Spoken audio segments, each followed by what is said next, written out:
Hello, I'm Ben Norton from the Real News Network, and I'm doing a live Q&A here and discussion on Saudi Arabia and the likely killing of the Washington Post columnist Jamal Khashoggi. And I'm with Paul Jay, who is the founder and senior editor of the Real News Network. We're going to talk about the special relationship between the United States and Saudi Arabia, what is behind it, and who benefits from it. And specifically, we're going to look at the new Saudi Crown Prince, Mohammed bin Salman, who has been accused of executing, essentially in a gruesome manner, this Washington Post columnist, Khashoggi. And we're going to talk about the global repercussions of this and the Trump administration's response. So thanks for joining us, Paul.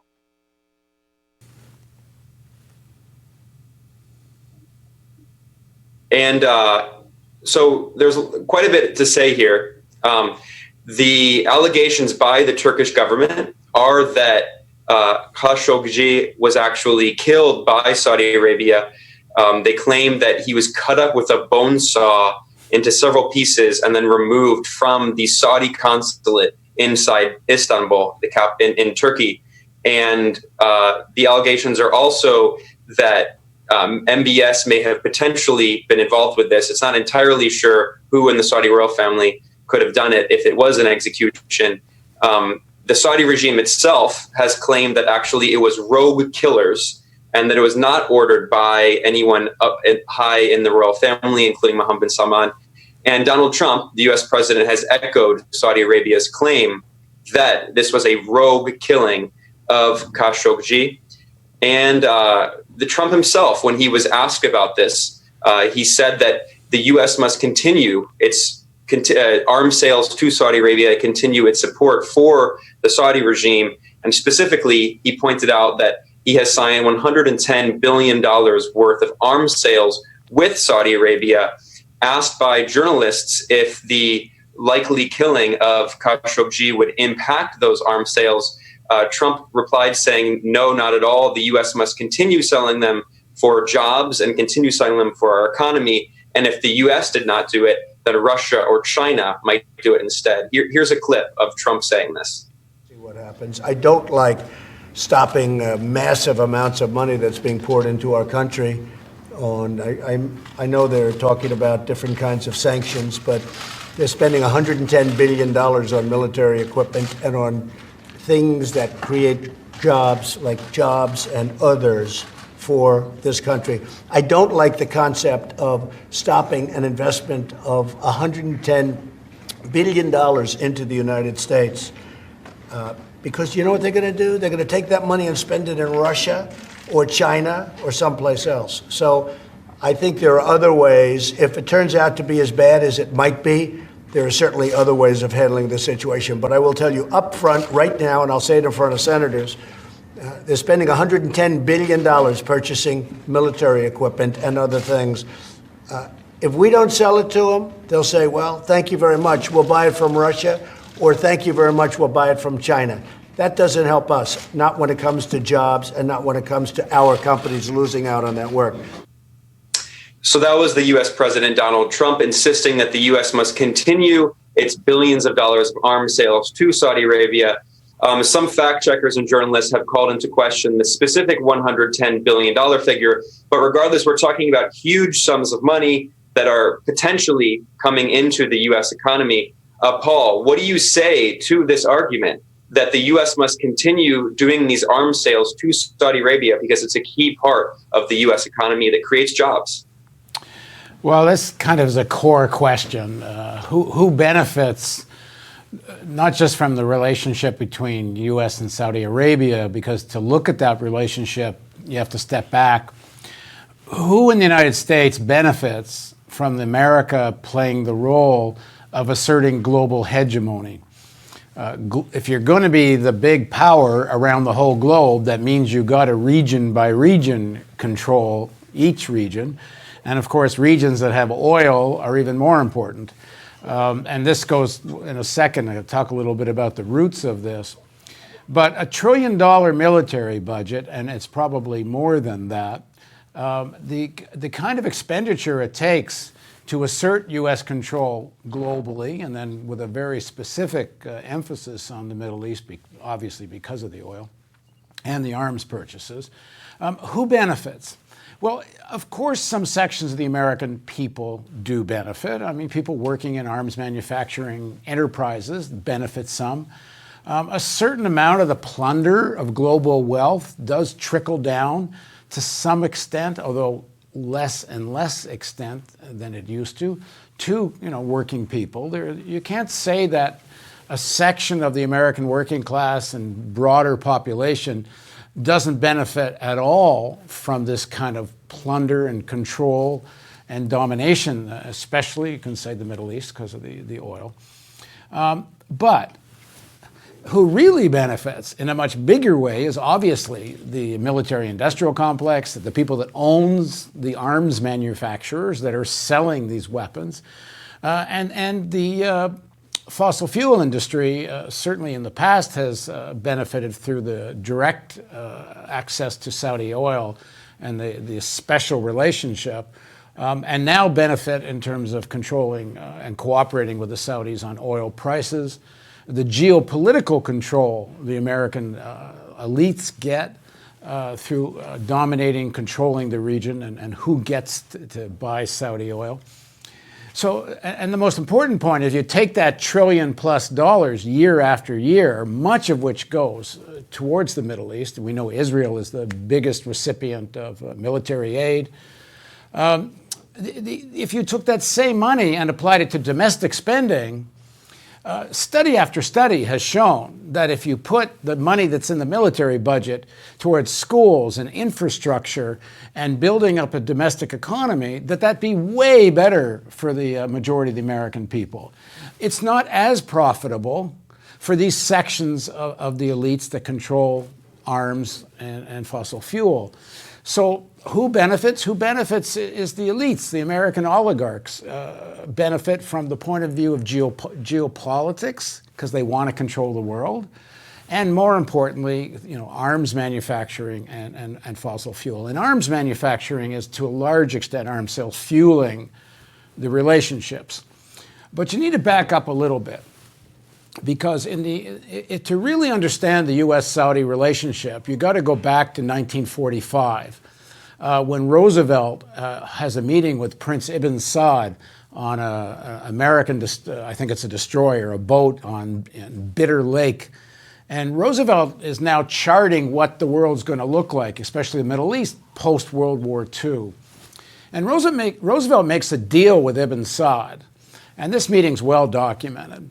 And essentially is the Saud family, the House of Saud, can rule Saudi Arabia in exchange for American military and political support. And the deal is the Saud family has to serve American interests.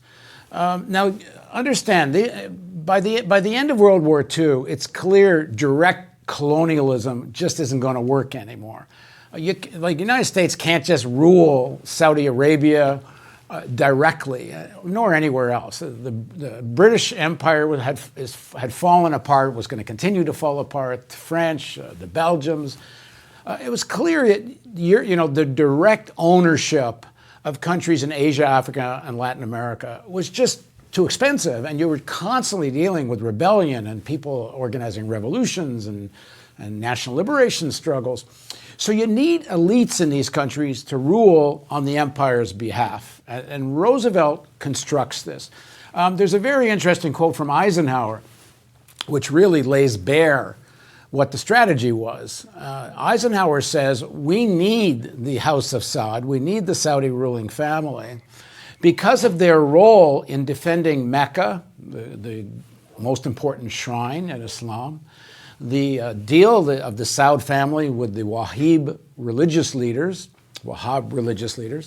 and that the Saudi royal family will assert their religious ideological leadership throughout the region to do what? To oppose nationalism. For example, in all across the Middle East, there was an upsurge of national liberation, people saying, listen, these oil resources should belong to the people of the region, not just to serve the U.S. and the West. To oppose, Eisenhower says, there's a direct quote, he says, oppose nationalism, oppose, of course, the real enemy, socialism, and that doesn't mean the Soviet Union. That means peoples aspiring for independence and socialism in their own countries. And 3, Nasserism. And the rise of Nasser as the leader of Egypt in post-World War II and into the 50s and into the 60s. Nasser represented a quasi kind of socialism, but mostly a nationalist who wasn't going to simply be a new neo-colony of the United States, and was also playing the Soviet Union and the Americans off against each other. So the Sauds were going to play this role to help manage the region on behalf of the empire. And you can see this in more modern times very directly with what happened in Afghanistan, where the United States, wanted to draw the Russians, the Soviet Union, into kind of an endless war in Afghanistan. A communist party, Afghan Communist Party government comes to power in Afghanistan, and the Americans start arming a jihadist movement from the rural Afghanistan who were opposed to educating women and schools and such. And who is behind the scenes pulling the strings together with the United States and the CIA? Well, of course, it's the Saudis. And it's the Saudis that send bin Laden to Afghanistan. It's the Saudis that finance and develop these madrasas in Pakistan that are educating young people in the most extreme form of, I guess, a militant Islam, you can call it, but a fanaticism that the Saudis finance. The Taliban comes to power in Afghanistan to a large extent, nurtured and guided by Saudi money and Saudi influence, together with the Pakistani ISI. So the Saudis are supposed to manage the region on behalf of the American empire. And there's no evidence this serves the American people, but it certainly serves the American oligarchy. Yeah, well, there's a lot to address there. And I do want to come back to the issue of Khashoggi. This is the Washington Post columnist who was likely killed. But I agree that this historical perspective is very important, especially because so much of the media coverage we do see of Saudi Arabia is contextless. There is no historical understanding of the decades-long role that Saudi Arabia has played in, as you said, bolstering U.S. interests, fighting forms of progressive nationalism and communism in the Middle East. Of course, you mentioned Abdel Nasser in Egypt, who was an avowed enemy. You mentioned Eisenhower. Eisenhower, in fact, himself, according to White House notes, he also said that the U.S. must stress the holy war aspect, is how he put it. And of course, the Saudis played a key role in that, in supporting right-wing forms of political Islam, of Islamism, against Arab nationalism throughout the region, and against communism, of course. So let me add Ben. Let me just add a point to what you're saying, and this is very critical because we're told, you listen to CNNs and everybody talking about the special relationship, and while the Crown Prince Mohammed bin Salman should be rebuked, even some people calling for him to step down. But the basic strategic relationship with the United States and the Saudis is, we're told, we can't live without. And one of the reasons is because we're said, well, what's the alternative to the Saudis? It's going to be some kind of Al-Qaeda extremist forces. Well, of course, this is filled with irony given how much the Saudi royal family has nurtured Al-Qaeda extremist forces. But and that does get talked about a little bit in mainstream media, but the part that doesn't get talked about is that what the Sauds did internally in Saudi Arabia, and in their influence throughout the region, is they crushed the secular progressive opposition. The trade union movement, which was very active in Saudi Arabia in the 50s into the 60s, there were oil workers' strikes. There was a real progressive. It was somewhat religious, it could be secular, but it wasn't Wahhabist, it wasn't fanatical. The reason the choice is between Saudi royal fanaticism and, you could say, even worse, except it's a bastard child of the same people, Al-Qaeda type fanaticism, is because they killed so much of the more legitimate democratic opposition in Saudi Arabia. They crushed the Shiite in Saudi Arabia, that a very significant segment of the population who have aspirations for a more democratic country because they're crushed by this Sunni dictatorship. Again, none of this is in the interest of the American people. This issue of converging, our national security. This isn't a national security question. The only reason there's threats to American people's security is because the United States has done so much damage to the peoples of the region in the Middle East. It's created such hatred, such resentment. One of the most important things has been the support for the Saudi royal family. I mean, it's one of the things that's angered people the most. The real threat to ordinary Americans' national security is a continuation of this crazy support for such murderous dictators. Absolutely. And on the issue of Mohammed bin Salman, what's interesting is that the idea that Mohammed bin Salman, the young 30-something crown prince who is being portrayed by corporate media outlets as the savior of Saudi Arabia, that is not necessarily a new narrative. And I do want to get to that and ask you some questions about that. But before we move away from the historical context here, I think it's also important to remember, as you were just stressing, that Saudi Arabia has a long history of crushing these movements that continues to today. So still today, there is a pro-democracy movement in Saudi Arabia. It has largely been crushed, as you acknowledge, but there still are human rights activists, pro-democracy activists in prison, especially in the eastern part of Saudi Arabia in what's called Qatif, and inside the Qatif region, which also happens to be a majority Shia community that has the largest oil reserves in the entire country. In the town of Awamiya, which is a major town in Qatif, that's a Shia majority town, large parts of it were razed to the ground by the Saudi regime in the past year using U.S. Weapons, Canadian armored vehicles, with support from the UK as well. And they're killing and imprisoning pro-democracy activists, many of whom are Shia, but they're not Shia that are trying to impose a Shia Islamic State. They happen to be Shia, and they're a minority group that is oppressed and are fighting for equal and democratic rights. And leaders like Sheikh Nimr Nimr, who was executed in 2016 on January 2nd, they're beheaded for this peaceful pro-democracy activism. So before you move toward, the issue of Khashoggi and these others who have been killed, it is important to understand the historical context. And I'm wondering if you could briefly, before we talk about Khashoggi and talk about Mohammed bin Salman, maybe you could also talk a bit about the continued role that Saudi Arabia has not only historically played, but continues to play in terms of maintaining this kind of right-wing politics in the region, and also a pro-Israel politics. So now Mohammed bin Salman has moved toward pretty openly allying with Israel. And of course, Saudi Arabia wants to destroy Iran. Saudi Arabia, Israel, and the U.S. all mutually see Iran as a common enemy. How do you think that plays into this relationship as well?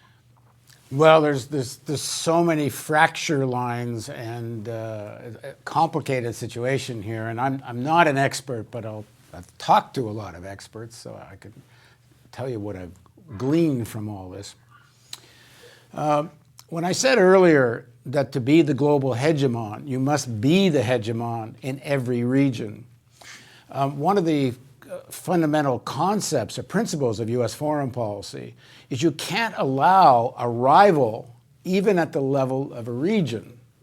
So they don't like the fact that Russia has become a rival in the region. They don't like the fact that China can say no, even though there's a lot of integration in the economies.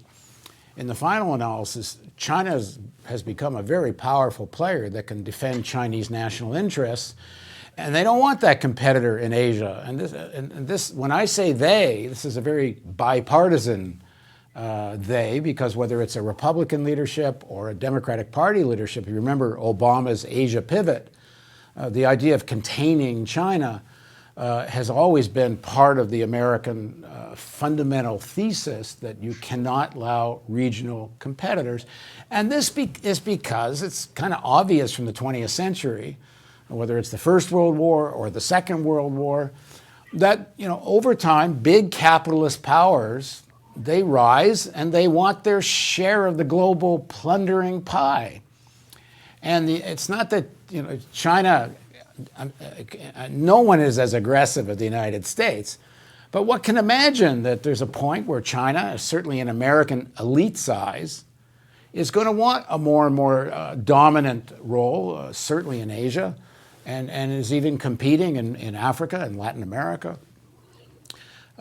So the American solution for this, American elite solution, is you just dominate everywhere you possibly can. You have regime change anytime a country stands up to you if you can.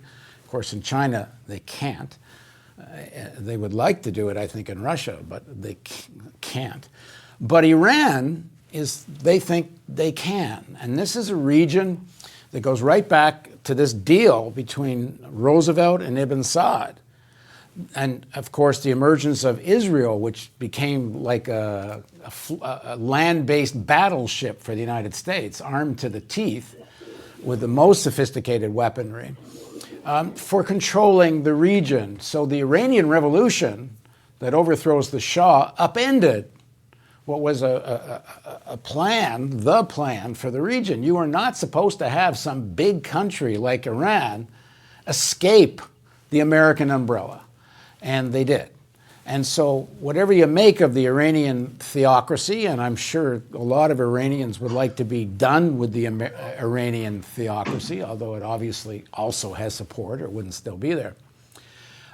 Most Iranians appreciate and want to defend the sovereignty of Iran, the independence of Iran, but the Saudis want to be the player. This idea that the Saudis represent Islam in the region.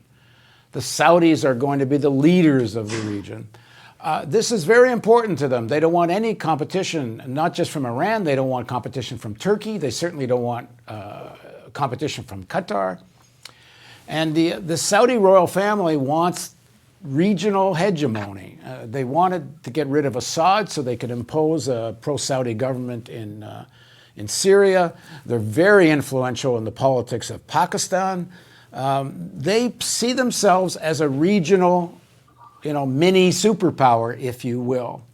But I think what's happening here with the Khashoggi thing is that they're getting, MBS, the Crown Prince, is getting maybe a little too big for his britches in the American eyes. What Trump said is an important quote of all this last few days, where Trump says to the Crown Prince, you're in power because we let you be in power, because we support you. You wouldn't last for 2 weeks without us, says Trump. Well, I don't know if it's 2 weeks, but it's a very important point that he's reminding MBS who's the boss. You've got your riches. You've got this crazy, fabulous wealth because you pay tribute to the empire. And that's been the deal with the Saudis for decades. They pay tribute through arms purchases. They return to the United States an important portion of this fabulous wealth through buying arms. And the United States doesn't like that over the last years. It didn't start with MBS, but the Saudis have been increasingly playing footsie with buying arms from the French. They're buying and talking to the Russians, the Chinese. This isn't why the Americans have, according to Trump, have spent billions keeping the Saudis in power. So you've got this MBS, the Crown Prince, seems to have gotten so big for his boots that, one, he's playing games with the U.S. that the Americans don't like. And I think part of the Khashoggi thing is that he didn't ask permission to get rid of this guy. Like, in Turkey, you're going to take a guy who's an American legal resident who works for the Washington Post, and you're going to supposedly interrogate him and then by mistake kill him, but whatever the story is, you're doing that without asking? Trump is saying, you work for us. Lindsey Graham, who apparently is saying MBS should even step down, is saying, no, you got to remember what the pecking order is here. It's not like they care about the rights of this journalist, because if they cared anything about rights, they would care about the atrocity after atrocity the Saudis have committed, not only within Saudi Arabia, but in Yemen, and what they did to instigate this horrible catastrophe in Syria. They don't care about any of that. So why making such a big issue out of this journalist? Well, because I think it reached a point where MBS crossed a line, and he crossed the line internally too. I think it's very important, as I understand it, through getting a chance to talk to people that understand the Saudis. The Saudis was really a bunch of feudal-like fiefdoms, very powerful princes that the king kind of mediated. But this wasn't a one-king dictatorship. This was a dictatorship of maybe 10, 15 very, very powerful princes. And what MBS seems to be doing in the name of reform is turning this really into a one-man autocracy. And he's infuriated other princes who had tremendous power. And it looks like we did a story, I guess, just the other day about Khashoggi picked the wrong prince. His alliances seems to have been in sections of the monarchy that don't like what MBS is doing. And there also, just to add one thing, there really seems to be serious divisions with MBS's pursuit of the war in Yemen. And maybe the U.S. is tiring of all of this, U.S. being the Trump clique, the Lindsey Graham industrial military complex clique, because to get back to your first question, it's starting to get in the way of what they really want, which is attacking Iran. They want regime change in Iran. They want to weaken this regional player that can say no to the United States. And maybe MBS is getting off the agenda here. And so maybe it's time they want MBS gone. Yeah, there's a lot to address there, many important points. What is interesting is that in response to claims that the U.S. may take some kind of punitive action, although it's unclear if it will, in response to the alleged killing of Khashoggi, Saudi Arabia actually threatened to ally with Iran. So I think you are absolutely right that the U.S. and elements in the national security state are afraid that Mohammed bin Salman may have gone off the leash too much, if you will, and even his threat to potentially ally with Iran would be that can't be a serious threat, because even he knows he'll be dead 5 minutes later. Absolutely. I mean, there will be a coup so fast in Saudi Arabia, the Americans will never live with such a thing. And you referred to an interview we did here at the Real News Network with Asad Abu Khalil, who's a professor in California, a leading expert on the Middle East. And he, as you acknowledged, pointed out that Khashoggi was allied to different elements of the royal family, specifically the bin Faisals and Walid bin Talal. Bin Talal is one of the richest people in the world, a billionaire who was in fact imprisoned by Mohammed bin Salman, the crown prince, in the Ritz-Carlton in Saudi Arabia. A luxurious imprisonment, but an imprisonment nonetheless. And we have seen, as you mentioned, MBS try to remove anyone who stands in the way of power. And as Trump said, that does seem to frighten the U.S. in some ways. I actually have a clip here of the rally you mentioned. This was earlier this month, in early October. Trump said the Saudi regime would not last 2 weeks without us. Here's that clip. We protect Saudi Arabia. Would you say they're rich? And I love the king, King Solomon, but I said, King, we're protecting you. You might not be there for 2 weeks without us. You have to pay for your military.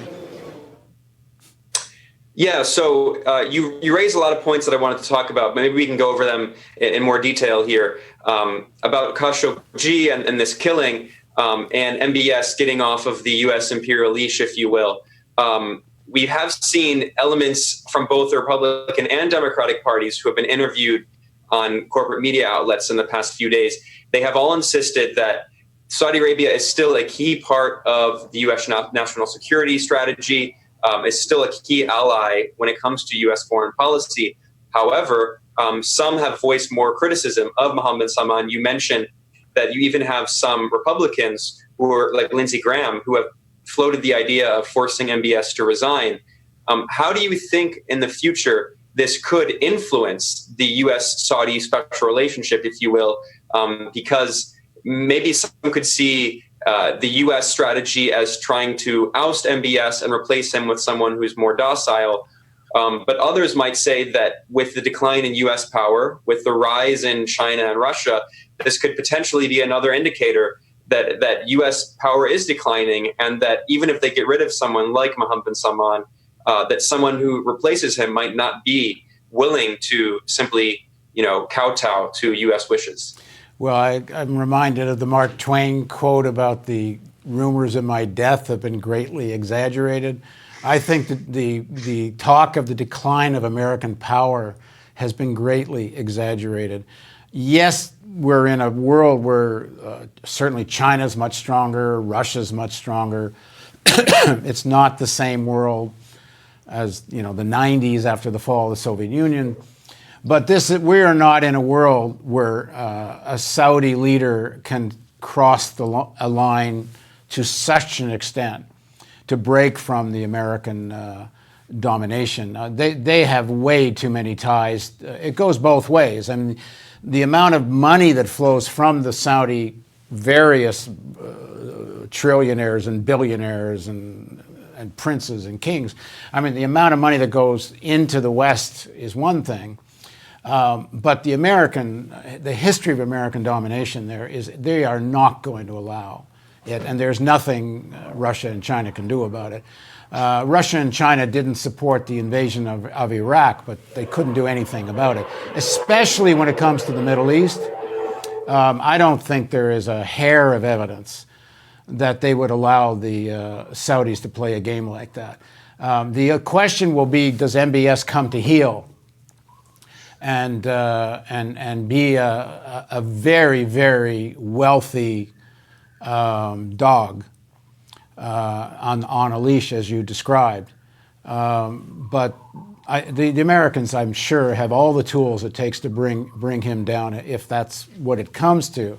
Now, they may prefer not to go there because they've got a short window here to go after Iran before the 2020 elections.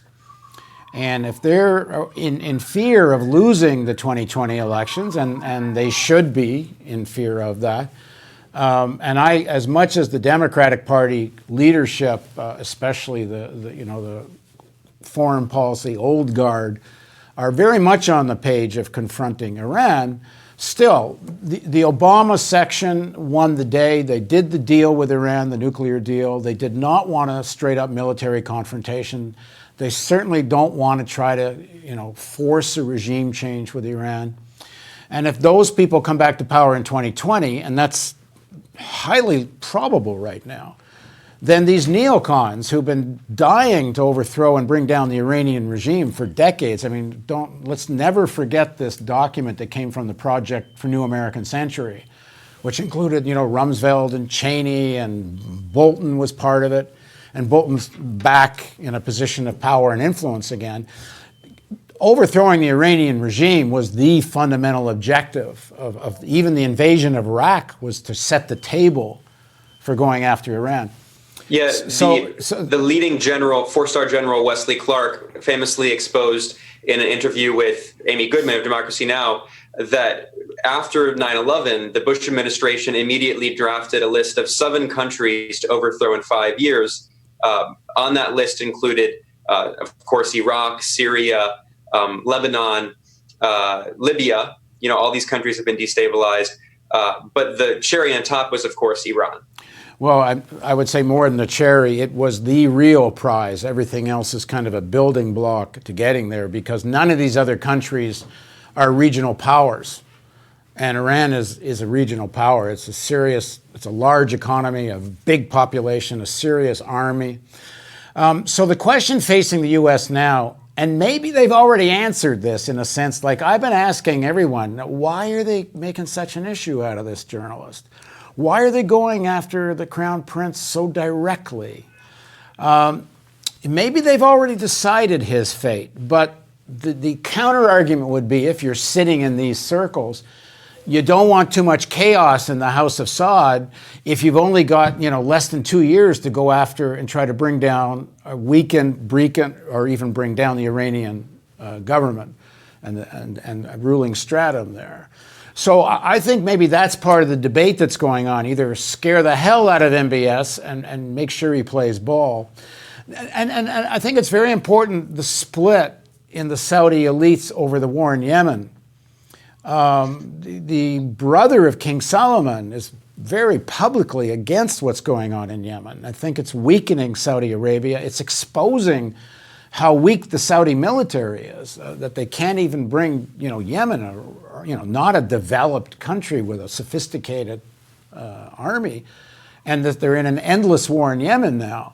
A lot of the serious leadership of Saudi Arabia think, this has become an MBS Mohammed bin Salman ego trip, and it's getting in the way of the real target, Iran. So we'll see what happens here, but I think they would probably rather at this point be done with MBS, but it may be too complicated for them to achieve. As strong as the Americans are, they don't control everything. Far from it, and so these things start to unravel. Yeah, I do want to address some of the comments and questions we've seen from different viewers here. And there's a lot, and I want to address a few of them. Some people have similar questions. So one of the things that is being mentioned, which I think is key, which we haven't mentioned, is, of course, the petrodollar. Saudi Arabia has the second largest oil reserves in the world. It is the largest oil exporter, although the U.S. now claims to be that. But it has traditionally been the largest oil exporter. It does huge oil deals with the U.S., but also with many other countries, including some U.S. adversaries. And on the question, I'm going to go back to one of Trump's comments here before we have to discuss petrodollars, because I think although arms sales are an important part, petrodollars are as well. And here I'm going to cut to a clip where Trump is talking about the military-industrial complex, and he was asked if he would consider imposing sanctions on Saudi Arabia. Of course, if he imposed sanctions on Saudi Arabia, not only would that stop arms sales, it would potentially stop oil deals as well. Here's a clip in which Trump names individual weapons contractors that are in the U.S. that would benefit from his arms sales to Saudi Arabia. I would not be in favor of stopping a country from spending $110 billion, which is an all-time record, and letting Russia have that money and letting China have that money, because all they're going to do is say, that's okay, we don't have to buy it from Boeing, we don't have to buy it from Lockheed, we don't have to buy it from Raytheon and all these great companies. We'll buy it from Russia, we'll buy it from China. So what good does that do us?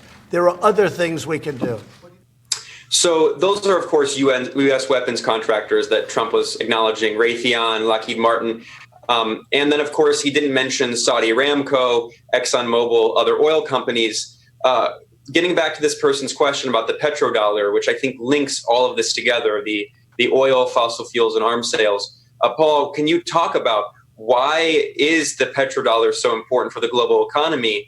And why is that, of course, a key part of the U.S.-Saudi special relationship? I got no expertise in this whatsoever. So I'm not going to speak on it. I'm not saying I have even expertise on the other issues, but I know more. So I'm sorry not to directly answer what you're asking, but let me add something which indirectly may answer it. What makes money for arms manufacturers? What makes money for fossil fuel producers? What makes money for finance? Volatility. You want an unstable world. Now, if you're selling retail products, whether it's computers or shoes or whatever, you don't profit from volatility, certainly not the way finance profits, because they know ahead of time where the volatility is coming from, at least to a large extent they do. Clearly, arms manufacturers love almost war. They love war, but maybe they love almost war better. So the more threats there are, there's a guy in the First World War named Zakharov. He became known as the Merchant of Death. He used to place ads in the German press telling how the French were buying machine guns, and then these new things that were coming. And he'd put in the French press that the Germans were buying, and he would sell to both of them. I mean, this is a long tradition in the arms industry to make sure countries are on the edge of war with each other. Then, of course, what happens if the Saudis, if there's a real conflict between Saudi Arabia and Iran, and the Iranians start lobbing bombs on Saudi oil facilities and vice versa. I mean, the price of oil goes to what, $300, $400? I mean, who can imagine what happens to the price of oil? So when Trump says, and we know it's true, that the United States is producing maybe the most oil in the world now, well, then who's going to profit from that if oil prices start hitting these $300, $400? Now, let me go back to something I started with. This does not help the national security of ordinary people. It threatens it.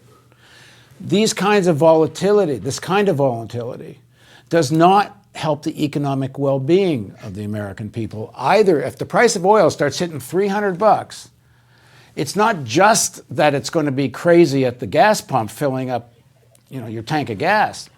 It's going to trigger a deep recession in the United States and in the West.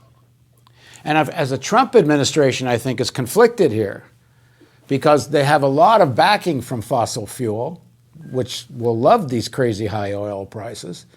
On the other hand, you don't get reelected with a recession. So I think they're kind of caught here, but these things tend to have their own momentum.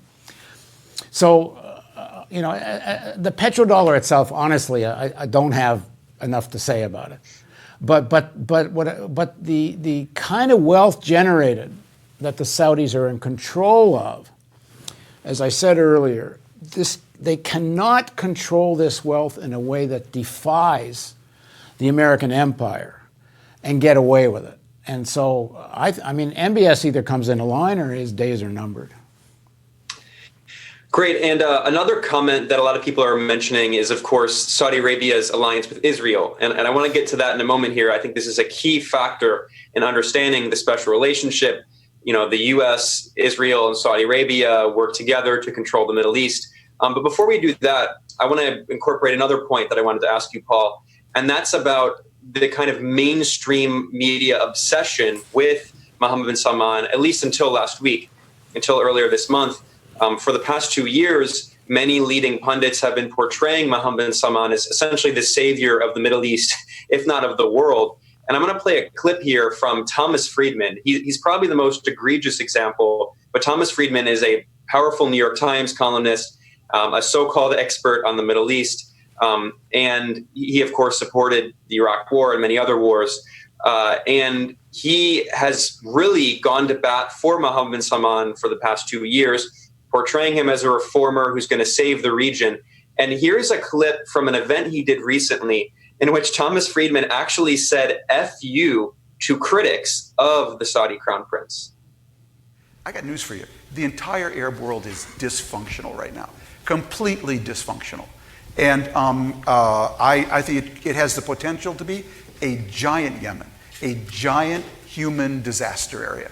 And so when I see someone having the balls to take on the religious component of that, to take on the economic component, to take on the with all of his flaws, okay? And with all due respect to his cousins, not a one of them would have had the balls to do that. That I want to invest just a little. I just want to stick my head up and say, God, I hope you succeed. And when you do that, the holy hell comes down on you. Okay, well, fuck that. Okay, is my view, okay? That was Thomas Friedman, the New York Times columnist, a Pulitzer Prize winner. When he said cousins, he was referencing subtly Mohammed bin Salman's purge of his cousins that challenged his ascendance to the throne. He put some in prison. He put some effectively in prison in the Ritz-Carlton. So I'm asking you two different things here, Paul, but I think they're related, and I think we can connect them. Of course, Mohammed bin Salman has been pretty open about his support for Israel. Here in the U.S., he did a tour throughout the country and met with many prominent people. And one of the most interesting things is he met with pro-Israel groups here in the U.S. and assured support for pro-Israel groups. So in the past month, I think a lot of this dream has been crushed. We've seen the Khashoggi killing was probably a step too far. But I'm wondering, before this month, when things changed and Mohammed Salman maybe went too far off the leash, what role do you think that Saudi Arabia's role as a country that will not only counter Iran, but will continue supporting Israel at a time when Israel is massacring protesters in Gaza, when Israel is carrying out periodic wars in Gaza, continuing the colonization of the West Bank? What role do you think that plays in this as well? Because I do think it's an important one. Yeah, let me deal something else first with Friedman's thing, because I don't think what he's talking about is directly about Israel.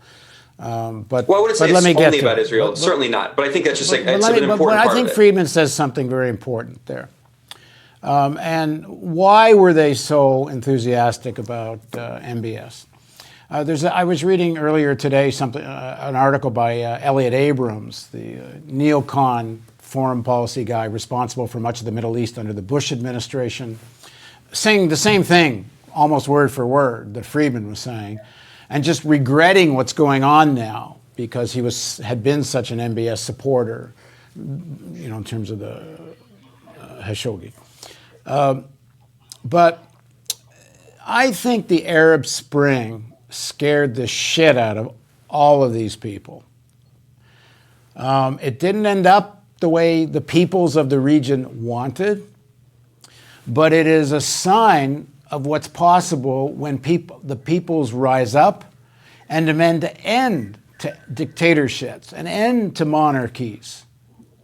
It scared the hell out of the Saudis, who worked very hard to crush what was going on in Egypt.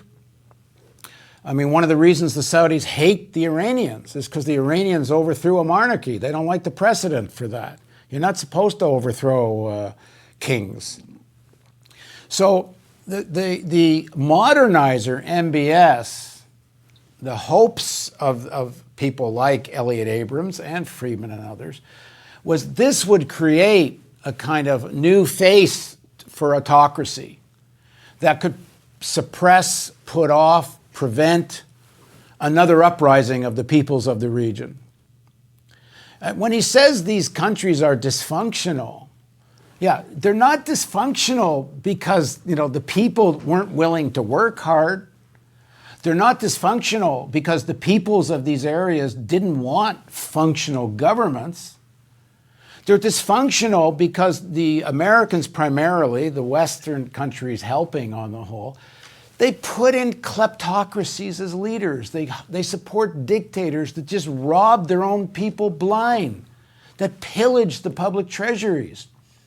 And the Americans are okay with this as long as there are plunderers, are dictators. And of course, peoples hate them. And yes, rising resentment is ready to bubble and explode at any time. It's that the economies are dysfunctional because the U.S. doesn't allow a normal development. It doesn't even allow normal capitalist development, never mind socialism. You can't even have a normal capitalist development in these countries because the elites are so corrupt, are so decrepit, are so decayed. They can't even do that. And the only reason the Saudi economy can do anything, even though the elites there are so bloody, imbecilic, is because they're sitting on such mountains of oil wealth. So it's so disingenuous for Friedman and his like, which shows, whether it's Democratic Party or Republican Party, the foreign policy establishments are not very different on this. It's about hegemony. It's about domination. It's got nothing to do with democracy. It's got nothing to do with the interests of the people of those regions. And it certainly has nothing to do with the national security of Americans or their well-being either. Yeah, we don't have too much more time here, and if anyone has any other questions or comments, I don't have too many questions here that are pertinent to our discussion. I mean, there are some other interesting comments, but so maybe I'll ask one more question, and then maybe I can conclude with one more question from the comments if anyone has one. But before that, I want to talk a bit more about the shifting relations in the region. Maybe this is more of a comment than a question, but I do think it's the most convincing argument to me seems that Mohammed bin Salman had been sold for the past 2 years as the savior who would simply follow U.S. interests. And it seems like he, as you mentioned, has gotten too big for his britches in the eyes of the U.S. empire. And another way that this is true is not just in the brash killing of Khashoggi, which he appears to be behind potentially, but also he has improved relations with other countries like Russia. And this is an interesting development. You know, Russia tries to play this ball where it has ties to different, opponents in the region. So Russia is, of course, closely allied to Syria, but Putin also regularly has meetings with Benjamin Netanyahu, the Israeli prime minister, of course, Iran's primary enemy. And Russia plays both sides. And we've seen this with Saudi Arabia as well. We saw that in fact, there have been direct meetings between Putin and Mohammed bin Salman and the Saudi king. And Putin and Mohammed bin Salman at the 2018 World Cup posed next to each other. They were talking about doing oil deals. And even more interestingly and important when it comes to the issue of the petrodollar of international oil, we now know that during the OPEC plus talks, that is OPEC plus Russia, in the past year, there were actually secret Saudi-Russia negotiations. They were not done with the consent of the U.S., but secret negotiations between Putin and Mohammed bin Salman to increase oil production. So I don't want to make this all about Russia. I think there are many other factors, and it's not just that Mohammed bin Salman has been, open to closer relations with enemies like Russia. This is an important factor, and it is important that Saudi Arabia has been in talks in the past year with Russia to buy its S-400 missile defense system. I think those are important factors, but I'm wondering if we can step back here, and maybe this will be a bit redundant, but I think it's important to understand the point, Paul. How do you think that this reflects the overall strategy of the Trump administration, which says to King Salman very openly, you couldn't last 2 weeks without us? Maybe we see a kind of moment where we're not seeing a complete shift in U.S.-Saudi relations, but rather it was Mohammed bin Salman testing the limits that he could go to. And he now knows that he can operate within a certain confines, but if he goes beyond that boundary, that then they'll pull the leash back and he could potentially be pushed out. I mean, Paul, what do you think about this shifting relationship? And also, how has Trump differed from Obama? Because we haven't seen any comments from Obama. Barack Obama was president for 8 years. He also sold more than $100 billion of arms sales to Saudi Arabia. He also, had many important relations with Saudi Arabia, especially over the war in Syria, where Saudi Arabia funded many of these rebels. I mean, this is not one specific easy question, and I'm asking a lot of things, but I'm wondering if maybe I'm just pushing back a little bit against the idea that U.S. decline in power is insignificant. I still think you're right that U.S. power is extremely unparalleled. I mean, there's no country that can challenge that. But do you think that the U.S. policy today can be the same as it was even under Obama? And has Mohammed bin Salman been testing whether or not the U.S. would respond to something as brazen as killing someone who's a mild critic? Khashoggi was not a harsh critic of Saudi Arabia. He was still a loyal royalist. There's a lot of questions there. Let me just try to focus on, two things. One, I don't think we should completely rule out this could have been a rogue operation. What I mean by that is there's a lot of princes and royals in Saudi Arabia that would like to bring MBS down. And who knows if this wasn't some kind of scheme to do that. So I just wouldn't rule it out. The second thing is why they cheerleaded for MBS. is because in terms of the narrative of the United States for justifying global hegemony and supposedly wanting democracy and all this, it's very hard to take anything the United States says about another country and its human rights record, for example, the attacks on Venezuela, and their support for Saudi Arabia. I mean, it's just impossible to believe a word that the Americans say, as long as the Saudis are clearly the world's leader in political repression and violating human rights, and such a close ally of the United States. So MBS gave them the beginning of some kind of cover for that. Well, what's funny is, really quickly, Marco Rubio himself, in an interview recently in the past week, he said this explicitly. He said, we can't allow Saudi Arabia to continue acts this brazen and criminal, and because if they do that as a close U.S. ally, we can't criticize Venezuela and China. Yeah. So this was really a step too far. If they'd been able to get Khashoggi back to Saudi Arabia and done it to him, they wouldn't have cared. But doing it in a way that becomes so globally publicized, and again, it looks like without permission, even though American intelligence apparently knew from intercepts that it was going to happen, they didn't. I think it's pretty clear the Saudis didn't ask to do it. So, but by doing something that's so egregious, has become so public, that it kind of breaks this facade that MBS has that there was some kind of political reform going on here, and so that hurts the American narrative. I do want to return to something else you asked earlier. I think this issue of regional hegemony, the pillars of regional hegemony coming out of World War II, were primarily Turkey, Saudi Arabia, Israel, and Iran. So the Iranian Revolution took away one of those major pillars of the U.S. strategy for the region. They want that pillar back.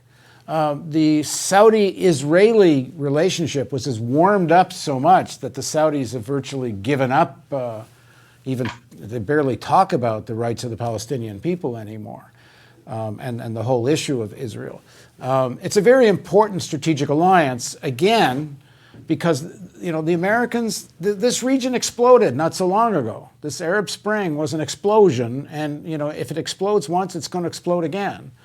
And so they need these pillars of control in place, and no doubt Israel's a critical part of that. But if we're ending up, then I'm going to get redundant and just end up again. None of this is good for the American people. This is not something that protects people from terrorist attacks. Far from it.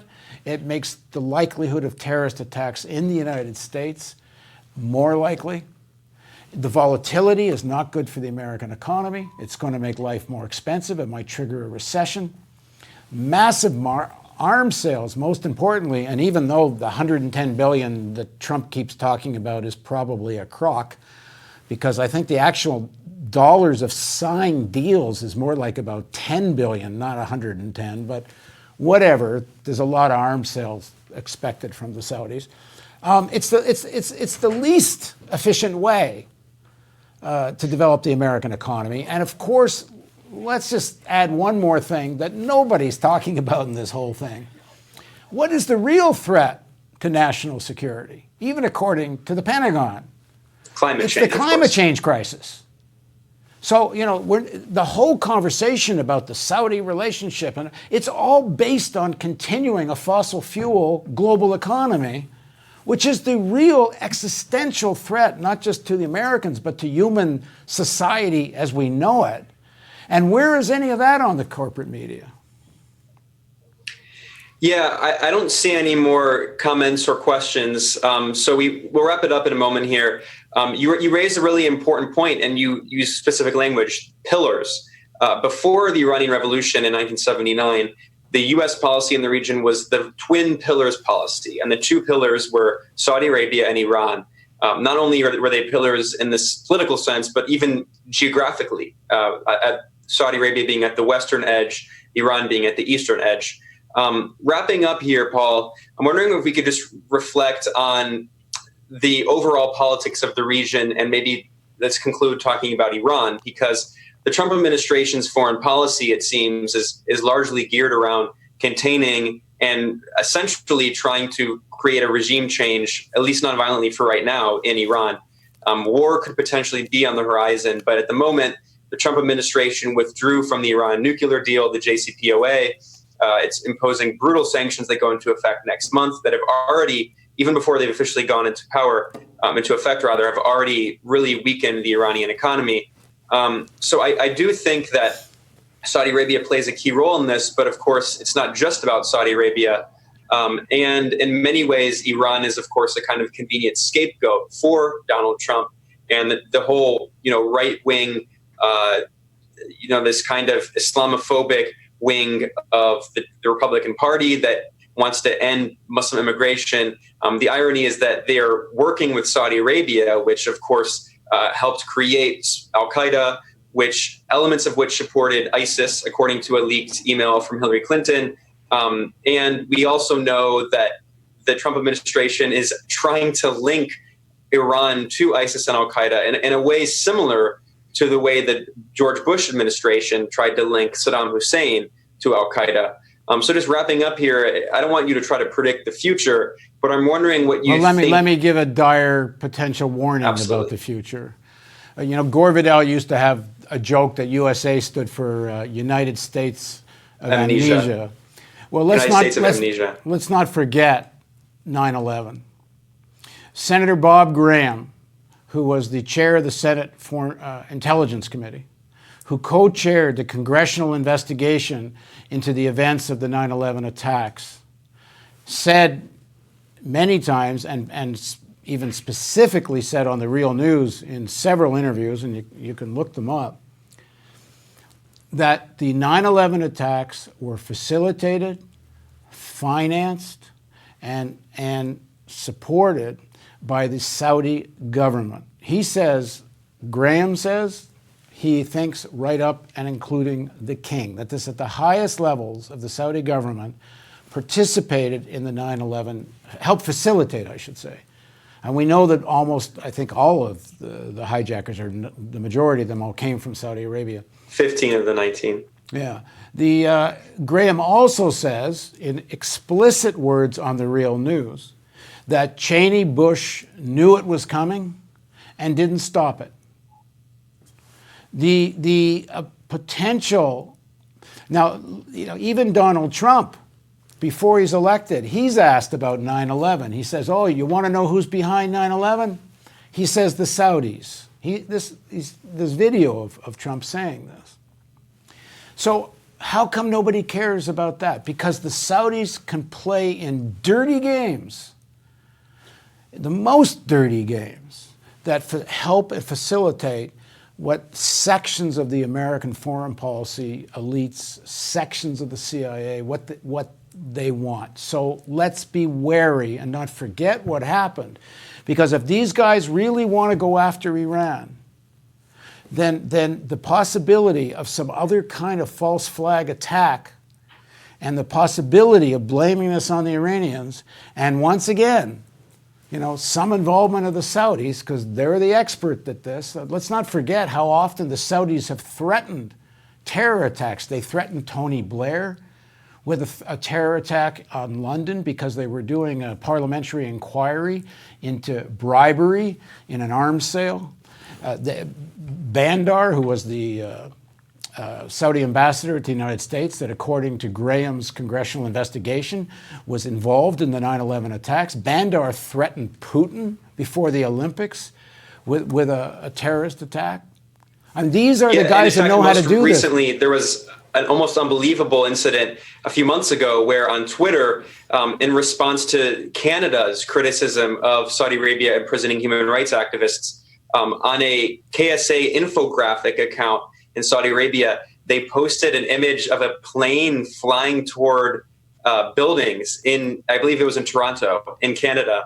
And then they immediately took it down and apologized. But the message said something like, don't mess with Saudi Arabia. It was almost unbelievable. So this kind of idea that the Saudis are so horrible, and here you have these democratic Americans that would like to influence them for the better and all this.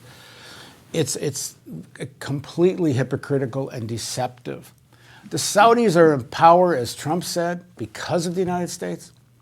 They are these degenerate human rights violators, and they're there because the United States allows it, and they become very useful for U.S. foreign policy, whether it's Afghanistan or other acts of using al-Qaeda and terrorism, with sections of the American elites, and this section that's in power now in Washington. You know, John Bolton's been a thread through a lot of this, worst of this stuff. So let's not forget this history, and people need to demand an end to this kind of foreign policy. Just, if you want a final sentence, the American empire ain't good for Americans. Well, that's a great time. That's a great note to end on. That was an excellent conversation. I'm Ben Norton here at the Real News Network. I was joined by Paul Jay, who is the founder and senior editor.